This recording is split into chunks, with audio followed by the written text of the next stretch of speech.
I wanted to be a commando. Like, I don't really remember wanting to do anything else. When I realized that there was that role that you could play in life, that's what I wanted to do. And a lot of my friends in the SEAL teams were the same way. That's what they wanted to do. And as soon as they figured out, like, oh, that exists. Oh, I can do that. And I just have to sign this piece of paper and go do this stuff. And then that's what I'll be. The longer we wait, the less we know about what is actually happening. Think about that one. The more you sit here and you're planning, the less we know what's going on out there. The things are happening. They're changing. They're evolving. The enemy is maneuvering. There's developments on the battlefield or in the marketplace, and you don't even know because you're sitting in the planning space. The longer we wait, the less time we have to recover if something does go wrong. And the longer that you wait while you're doing planning, the less relevant your plan actually becomes. People want to know how to stop the laziness, and they want to know how to stop the procrastination. They have some idea in their head, some kind of a vision of what they want to do, but they don't know where to start. And so they say, hey, where do I start? And when's the best time to start?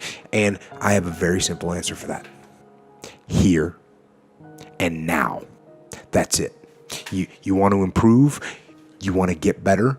You want to get on a workout program or a clean diet? You want to start a business? Where do you start? You start right here. And when do you start? You start right now. If you want to have financial freedom, well, then how are you going to get there? The answer is you have to have financial discipline. And same thing with more free time. If you want to have more free time, then you have to have a more disciplined time management schedule. And you have to have discipline in your life to say no to the things that aren't actually moving you towards whatever goals you have. So, you have to have the discipline to not click the next YouTube video that springs up when you get done watching one dumb video that you shouldn't have watched, and then it presents you with 6 more. Don't click on those. Go and do something else and do something productive. Getting a jump on the day. And when you wake up early and you get a jump on the day and you've got your workout done and you've got a little bit of work done, by the time normal people are getting up, that's a win. That's a psychological win. And it's not just a psychological win. It's an actual win. It's an actual win. So that feels great. It doesn't feel great maybe when your alarm clock goes off, but by 8 o'clock in the morning and you've already accomplished some of the major tasks that you have, some of the most painful tasks that you have for the day, you're off to a great start and it's going to feel great. People are going to have different styles. They're going to have different styles of leadership. Some people are super charismatic, right? And that person could take advantage of their charisma. Some people connect with other people really easily. Some people don't. You're going to have just different little nuances to your personality and your brain that you're going to make little adaptations in your leadership style. That's okay. Where it gets not okay is if you leave the fundamental principles. That's where you have a problem. But when we were kids or younger, everyone kind of had the same thing. But like you said, I'm so lucky because I just signed that piece of paper and I saw that I could do something and I could take all that aggression and all that energy and I could do something that was good and positive. And we joke about that in the SEAL teams that many guys, you actually, to be a good SEAL, you sort of have this criminal mindset that you've somehow harnessed and you keep under control most of the time. We go through stuff. You know what? Whenever I face anything that's challenging, whenever anything sucks, I like it. I like it. It's gonna make me tougher. It's gonna give me a good story to tell. It's gonna toughen my mind. It's gonna bring us together as you know what military training is? You know what military training is? You know how they form a bond in military groups? They make you do stuff that sucks. That's what they do. The idea isn't going to execute itself. And the book isn't going to write itself, and the weights out in the gym, they're not going to move themselves. You have to do it, and you have to do it now. And that means you got to stop thinking about it and stop dreaming about it and stop researching every aspect of it and reading all about it and debating the pros and cons of it. Just start doing it. Take that first step and make it happen. You have to have balance. And if you get out of balance in one direction or the other, because I'll have some people that say, I'm just not spending enough time with my family and I'm working too much, and so I'm just going to focus on my family. Okay, well, let's follow that to the end. What happens is you focus on your family, and now you're not performing well at your job, and now maybe you're not getting promoted and you're not making more money, or maybe you're even getting fired, or you're not doing as well financially, so you can't provide the financial security for your family, which is actually going to cause more stress and will impact negatively your family. So if you focus too much on your family, you're actually doing them a disservice.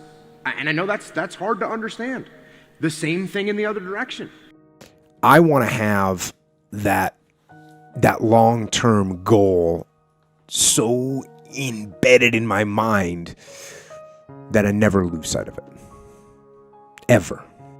And those little tasks and projects and short-term goals that you tackle, they need to lead toward that strategic victory. Winning the long war.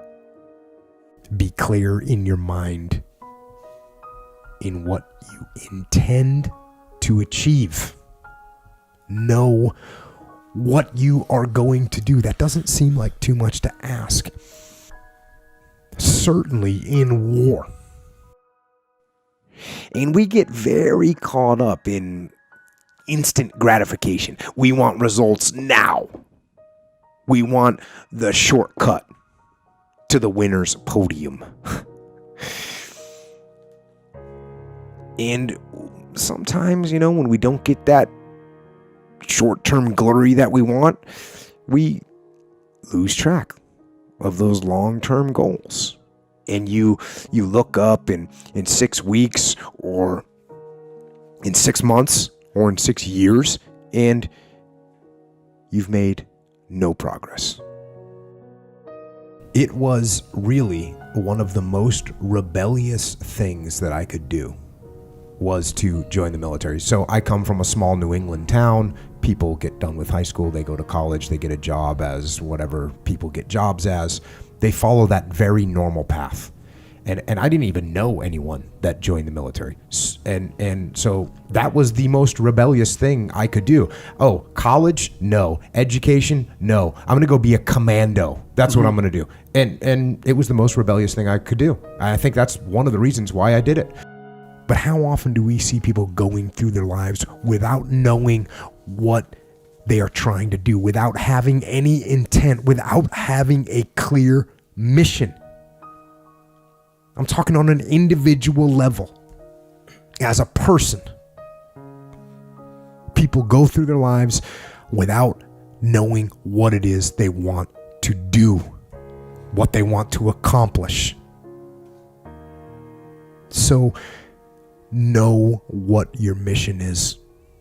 Know what your intent as the commander of your life. Know what your intent is, and then fight with everything you've got.